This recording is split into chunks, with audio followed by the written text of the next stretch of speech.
of love. And,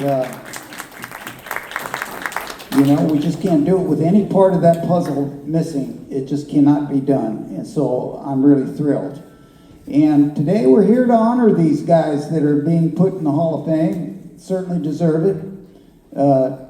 Every single one of them has told me in the Hall of Fame next to names like Merle Haggard and all the greats that we all know, Bob Wills, all the Wills brothers, they're all in there. Some of the guys that used to hang out here, Tiny Moore, Skeeter Elkin, I mean, the list is long. They're all out there. If you want to go look them up on westernswingsociety.net. And it's, and like I say, myself included, when I was put in, I went, wow, how can my name be up like next to guys like, I'm Ronnie Elkin, and my name is right next to Skeeter Elkins, who played with Bob Wills. And it's an honor. It is an honor. But it's not only about being famous, it's also about what you've done in this community, Northern California, to entertain people. And all of you guys sitting there, you know exactly what I'm talking about. You've been doing it for a lot of years, and you still do it. Some of you are still doing it with Band-Aids on your hand. But, I can't tell you how much I respect y'all. And when I get a chance to be on stage with you, it's an honor. And now even more, because I know you're a Hall of Famer. So without further ado, you snuck up on me. Here's our MC, Terry Krausen.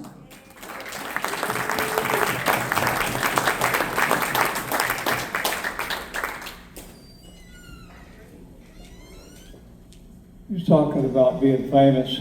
He's infamous.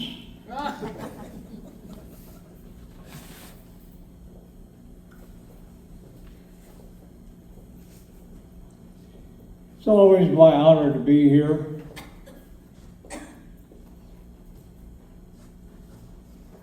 Deliver military honors.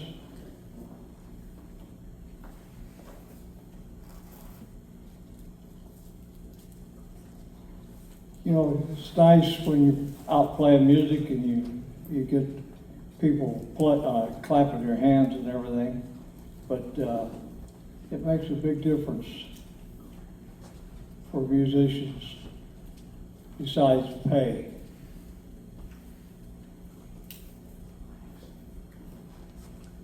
Our first nominee, Brian Cogburn.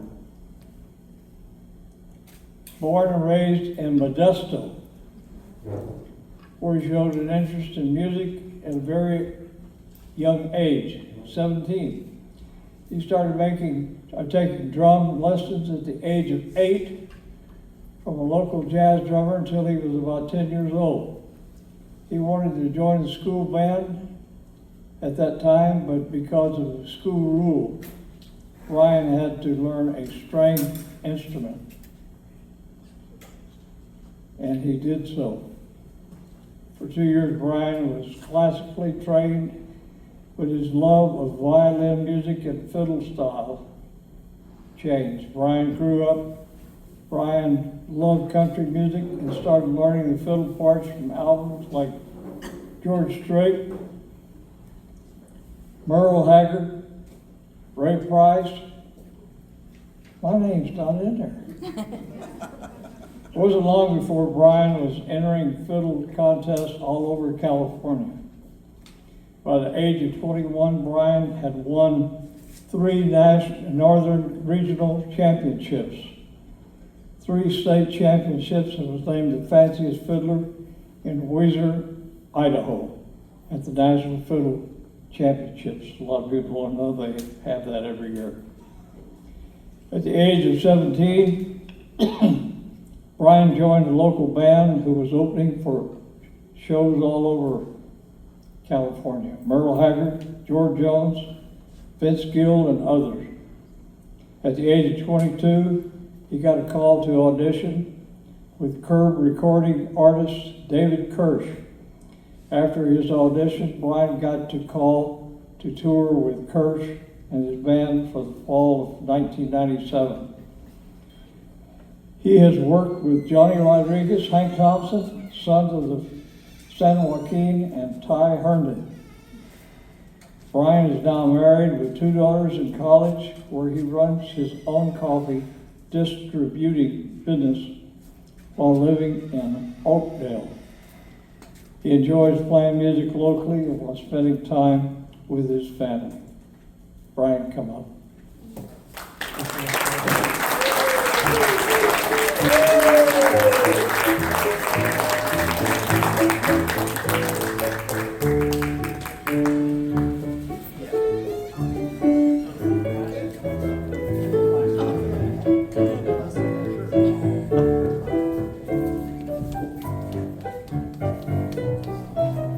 I'll give this to you.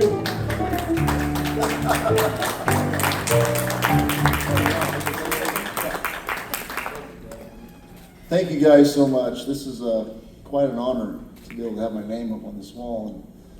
And I've heard of this Western Swing Society since I was a kid, and never made it up here, just busy with life and other things, playing a lot of music around. But very glad that I'm here today, and I'm so glad that I believe Aaron nominated me for this, so thank you so much. Played a lot of music with Aaron since 1995? Somewhere in there. So thank you very much. I'd like to thank my family and friends for coming up today and supporting me.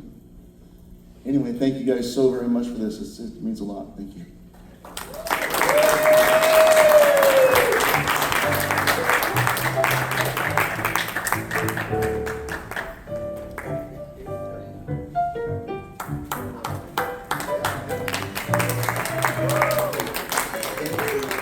You guys can come up this way. Okay.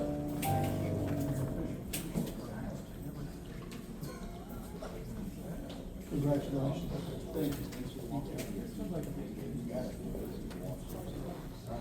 Congratulations. Our second nominee, John Gerton. Well known throughout the world for his work as a lead guitarist with the group Dan Hicks and the Hot Licks. Yeah. John recorded 3 albums for that group and also wrote and arranged material for them. He also is featured as a guitarist, saxophonist, clarinetist, and official bandolinist for the popper vocalist Maria Wildauer for many years. After numerous international tours, John started his own group in the San Francisco area. This group, called the Gertons, what rhymes with Gerton, doesn't it?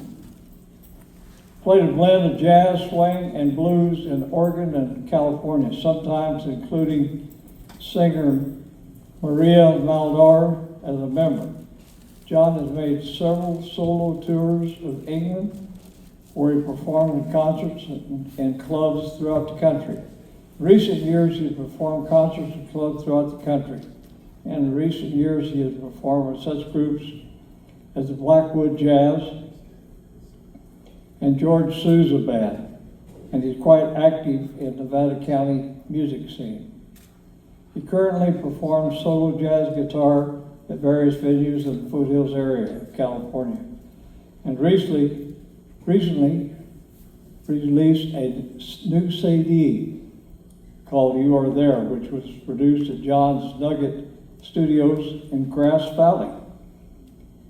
John has been playing music professionally for over 20 years as an instrumentalist, vocalist, recording artist, studio musician, and composer. His original songs are a mixture of jazz, swing, blues, and folk music with a bit of humor, whatever that is, thrown in for good measure. John?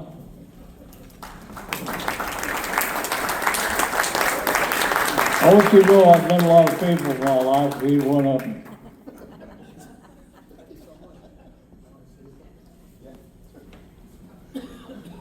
Hi, everybody.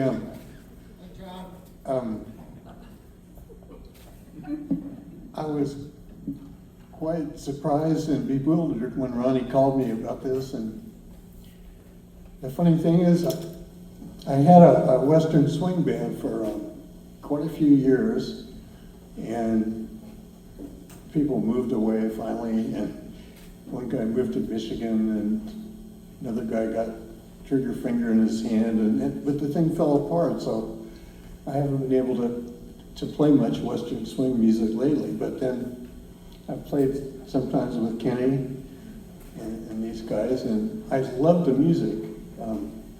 Actually, my stepfather used to carry water to Bob Wills's sweat lodges in Oklahoma, where he was. And so I've known about Bob. I've loved his music for years, and I really appreciate the honor. And thank you all for showing up. This is a really great situation you have here, and I plan to come and visit again. All right. Thank you so much.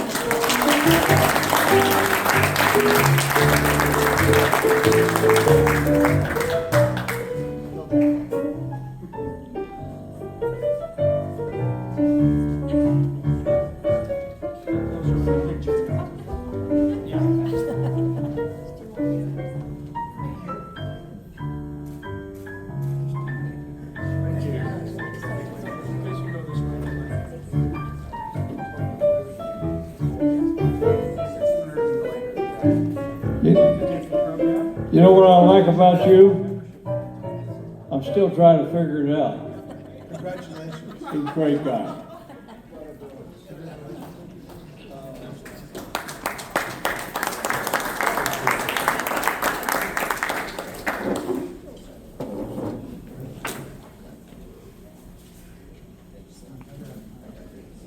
Ken Snapeback, Jacobs here?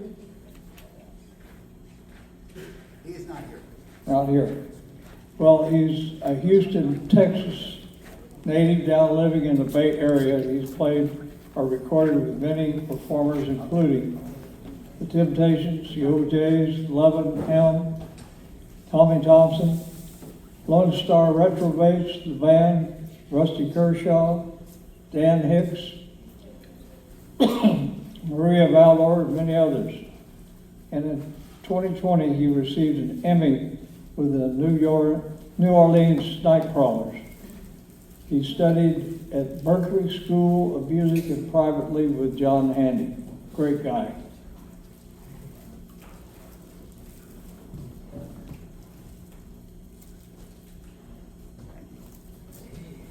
I'll accept one here. I'll accept one. That's it. Thank you. Oh, you want to speak, Mike? I'll accept for this guy.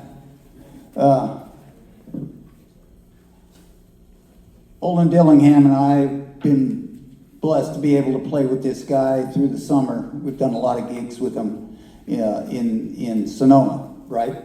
Yeah. And his character goes by the name Snakebit. So at first, when Tommy turned to him and say, "Snakebit, take it," Olin and I would look at each other like, it kind of sounds like me, but it wasn't.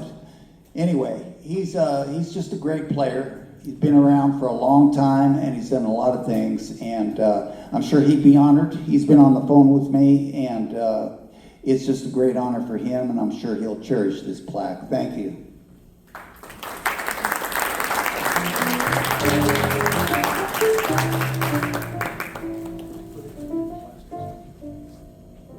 Paul Kraushaar here? Yes, he is. Boy, it's almost Krausen. Kraushaar, yeah. Yeah, Good German. good to see you on parole. Thank you. Started a music journey early in life and has never, ever stopped pursuing his craft.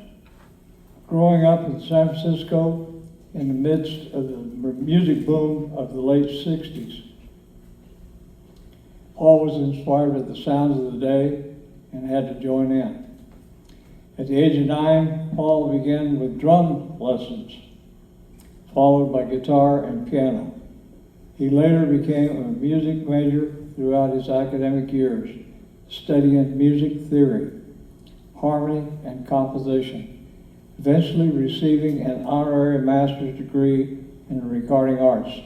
While in the high school, he went pro by performing locally with numerous groups in bars, clubs, and social functions, years before becoming legal. One of Paul's teachers in high school just happened to be a piano player in the band Cousin Cricket, which made the Western Swing Hall of Fame. Paul's teacher got him an audition with the band who needed a drummer. Passing the audition, he was on beat.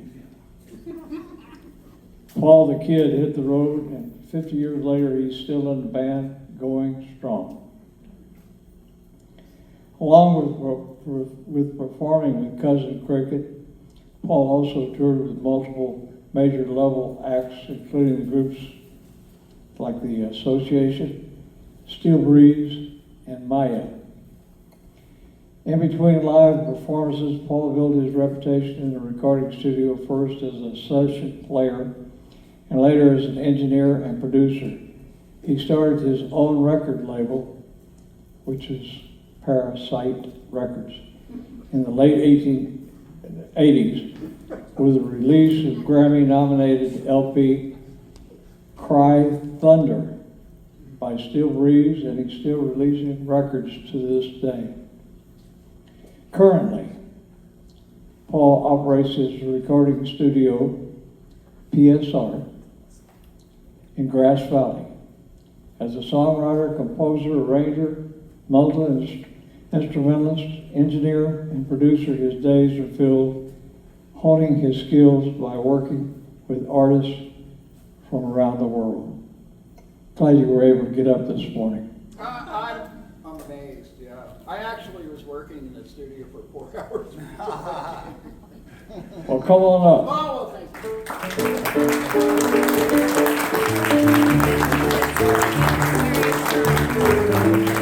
Because that's where Lonnie's gonna.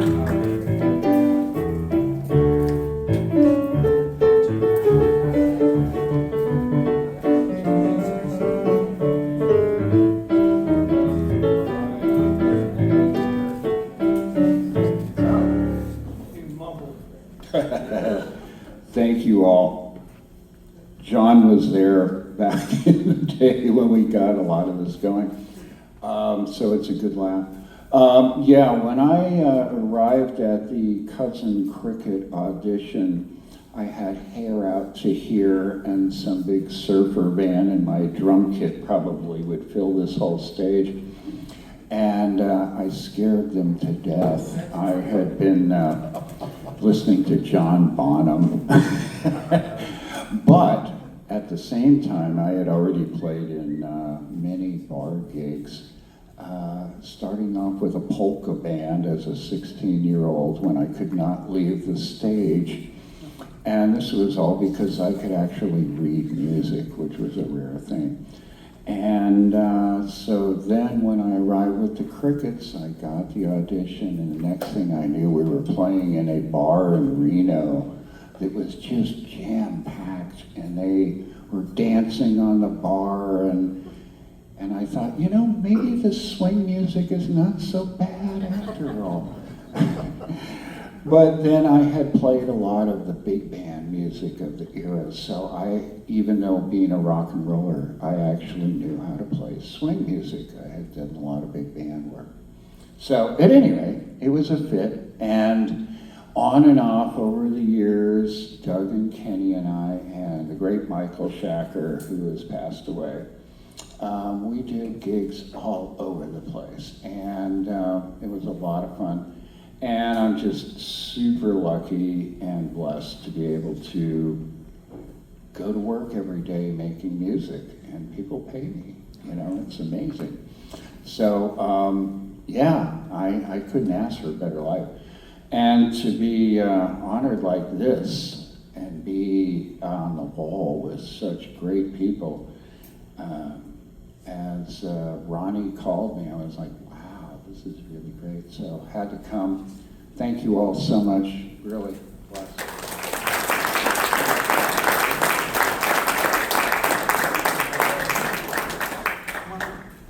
Come here, Mary.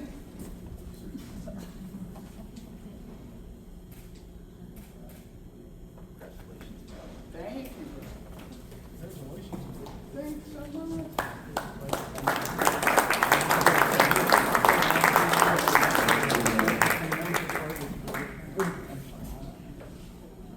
I just thought I'd add to that. Some of the folks here, like Kenny and Doug, are familiar with Nevada City, John.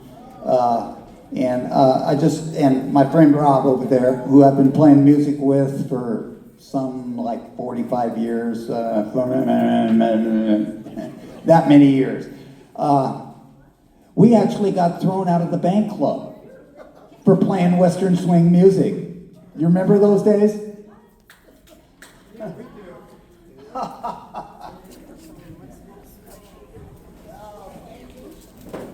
For you that don't know, he's taking up the fiddle.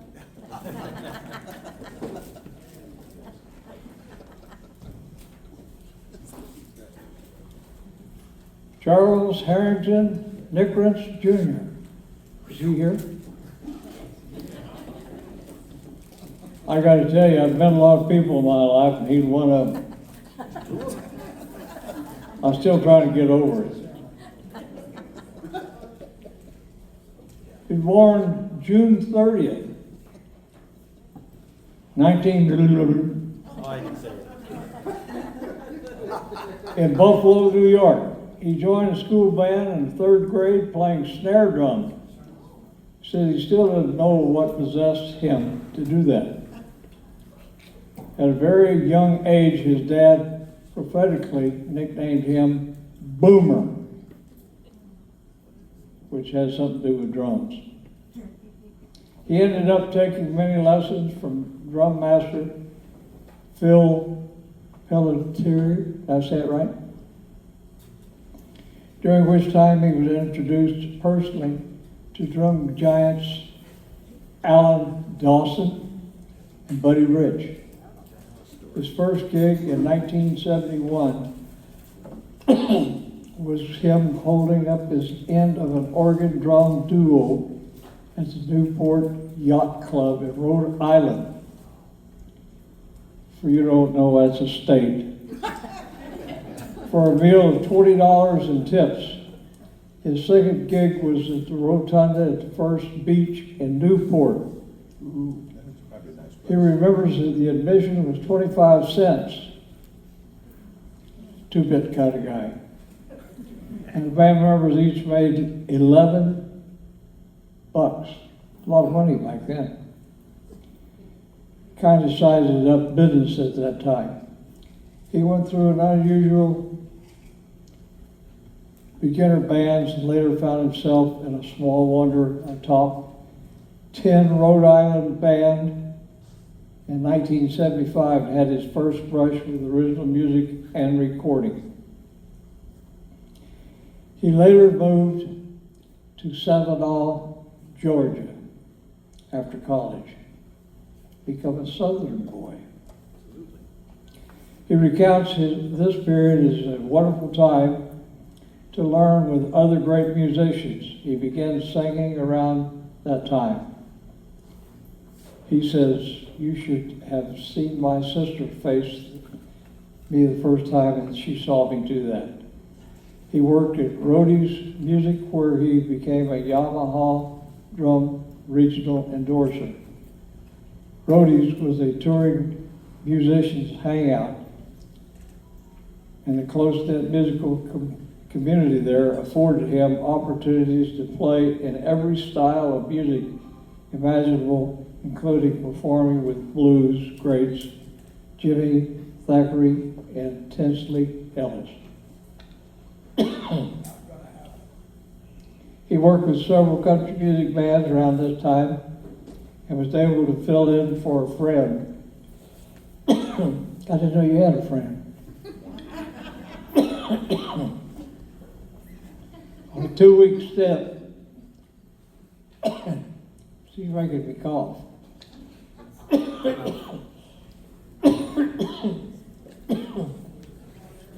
with Toy Caldwell and the Marshall Tucker Band. A regular Sunday beachfront gig at Hilton Head Hotel had a bunch of musicians coming in. Fortunate to have an opportunity to jam with many great pros, such as Larry Crane. You don't know who that is, it's John Mellencamp's guitarist. Several band members working for Bonnie Raitt and Delbert McClinton. Master class if there ever was one. He moved again, this time to LA, joining the big city. Country band featuring great guitarists. We're gonna, vodka? Yeah.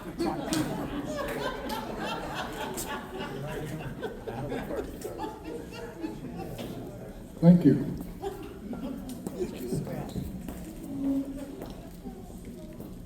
Played Cowboy Palace in Tatworth. They also worked with Buck McCoy in North Hollywood, and as a member of the Chills, Charlie worked with a variety of artists, backing up touring acts from Here Now Records and opening for bands as diverse as the English Beat and Old Californios, who were LA session guys that played country music.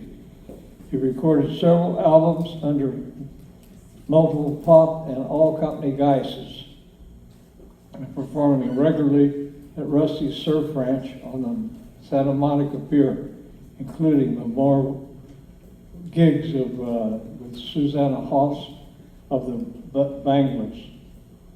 One more move, this time to Auburn. He's my neighbor. He got a call for a gig at the Valencia Club with a fortunate few with Jeff Miller. Valencia Club, by the way, is in Penryn. And he proceeded to meet with wonderful musicians in that situation. He also joined the Sacramento Brothers in viola. He was a working country musician. He later played with a band called Big Iron for about 6 years, alongside Larry Tracy on pedal steel. He acknowledges that he was able to deepen his knowledge on the rich history of country western and western swing. You're a great guy, despite what other people say about you. Come on.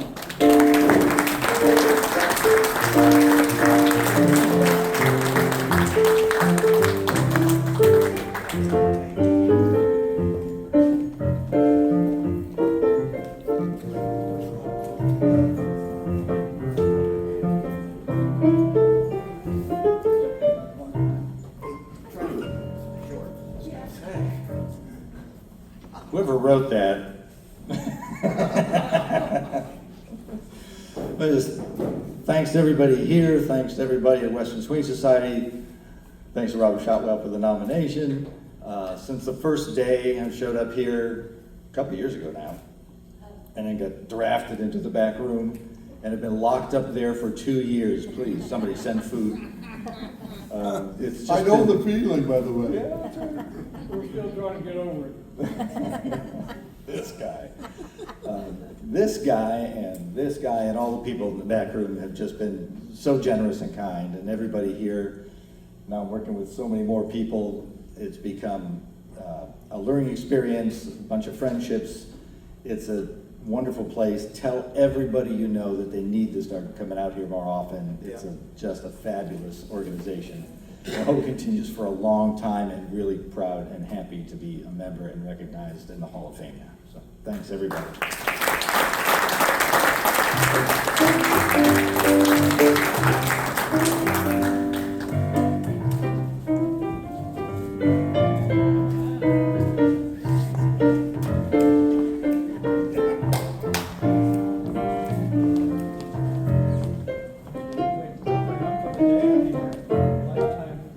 membership.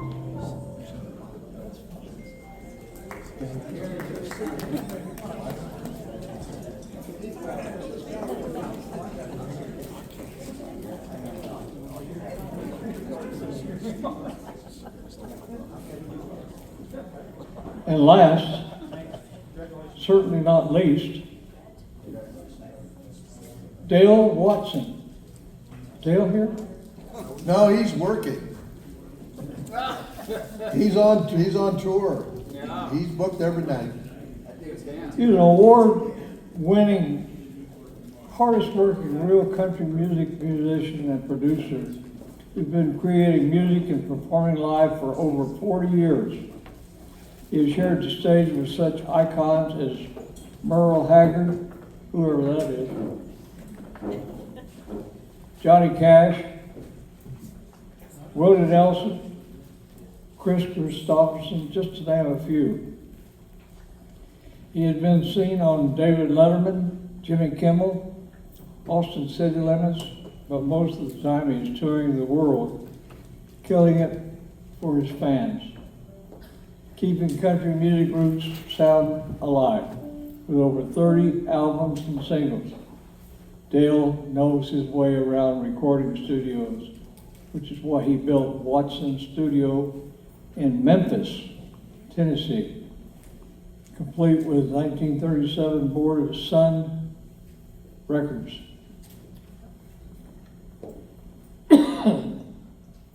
Best known for his classic anthem-like hit, "I Lie When I Drink."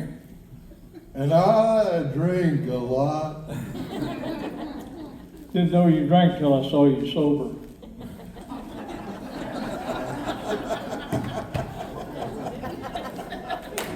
Dale's music ranges from swing to honky tonk and rockabilly, and even scored the movie Yellow Rose. His instrumental album, Memphisans, was recorded at the Watson Studio for that most authentic sound. As an actor, he was honored to work with Stephen King and John Mellencamp on the musical Ghost Brothers of Starkland County, starred in the film Yellow Rose, and appeared in and contributed his voice to multiple nationwide commercials.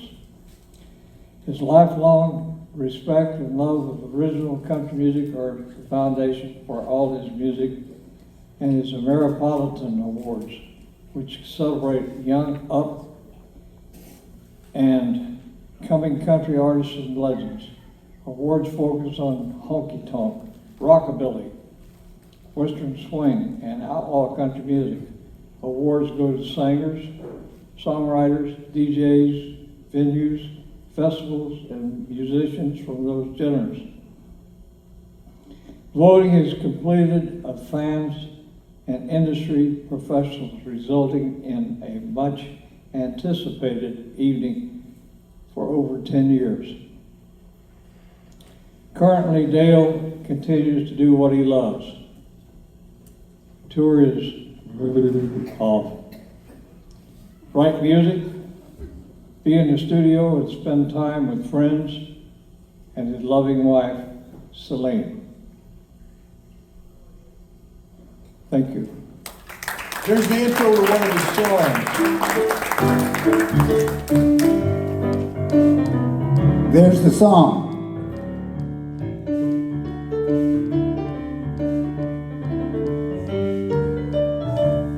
Everybody's Oh, somebody. yeah, It's- thank you. Hey, Steve, do you have a few words you want to say about Dale? Sure. Come on up. This is Mr. Steve Hathaway. If you don't know him, you should know him. If you want to know about Western swing music, this is the guy. And he's just a wealth of knowledge and has all kinds of paraphernalia to prove that. And it's been an honor to know him, and it's an honor to know Dale. He's a great performer and a great guy. And there's not many performers that after they're done with their performance will say, "Don't go anywhere, I want to come down and have a beer with every one of you." And he does that. He's just super. I'm going to turn this over now.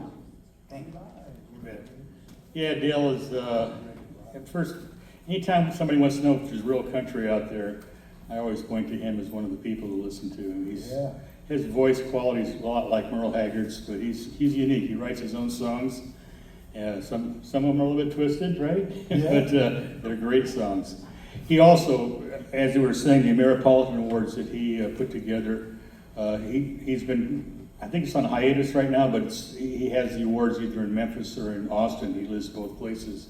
In Memphis, he restored Hernando's Hideaway, which is a place where Jerry Lee Lewis and a lot of the people in the Sun recorded. He completely restored that, and it's still booking and having really good music, which you don't find much anymore in the local clubs. And as a recording artist, he's made just a ton of records that are all great. You can't lose no matter what you get.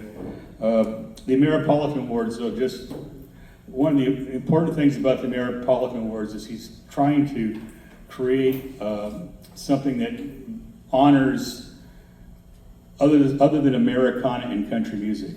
All these, Western swing, rockabilly, these things are kind of neglected, and there's a lot of great talent out there, and he does have a Western swing category. I know that Carolyn Sills was inducted to 1 year, and she's here in the Hall of Fame now, out of Santa Cruz. But yeah, he and his wife Selena, they've done a big thing about keeping that thing going, and it's really important that they honor these people who aren't getting honored otherwise. So anyway, that's about it. Thank you. You were in the Millionaires too, weren't you, John? No? Oh, that was my ex-wife, I think. Right, but weren't you in the band? You know, I don't remember. I remember. I saw you.